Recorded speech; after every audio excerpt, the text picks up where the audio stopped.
पिता की दर्द भरी कहानी। धीर प्रताप जी की पत्नी का देहांत हुए 5 साल गुजर चुके थे। दोनों बेटों की शादी हो गई थी। अब दोनों बेटों ने अलग अलग रहने का फैसला किया। धीर प्रताप जी ने बड़े प्यार से 2 मंजिला घर बनवाया, लेकिन बेटों ने घर को आपस में बांट लिया। बड़ा बेटा नीचे और छोटा बेटा पहली मंजिल पर रहने लगा। पिताजी का बंटवारा भी कर दिया गया। अब राम प्रताप जी 15 दिन एक बेटे के यहाँ खाते हैं और 15 दिन दूसरे बेटे के यहाँ पर खाते हैं। वह पिता का दुर्भाग्य था।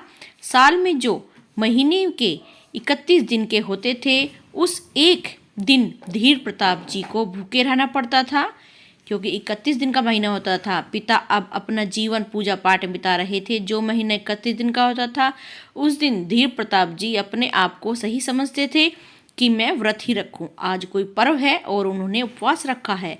वह इसके लिए अपने बेटे को बुरा नहीं समझते थे। लेकिन एक दिन धीर प्रताप जी को बहुत ठेस पहुंची, जब धीर प्रताप जी के बेटे ने यह कहा, पापा आप अपना खाना बना लेना, आज हम लोग बाहर एक पार्टी में जा रहे हैं। वृद्ध पिता ने कहा, बेटा मुझे कैसे चूल्हा चलाना नहीं आता है, मैं कैसे चलाऊंगा। तो बेटे ने कहा, पापा पास वाले मंदिर में आज भंडारा है, तो आप वहाँ चले जाना और खाना बनाने की कोई नौबत नहीं आएगी आपको। पिता ने चुपचाप अपनी चप्पल पहनकर मंदिर की ओर चल दिए। यह पूरा वाक्य 10 साल का बेटा सुमित सुन रहा था। पार्टी में जाते वक्त रास्ते में सुमित ने अपने पापा से कहा, पापा मैं जब बहुत बड़ा आदमी बन जाऊंगा ना, तब मैं भी अपना घर किसी मंदिर के पास ही बनवाऊंगा। माँ ने उत्सुकतावश पूछा, क्यों बेटा?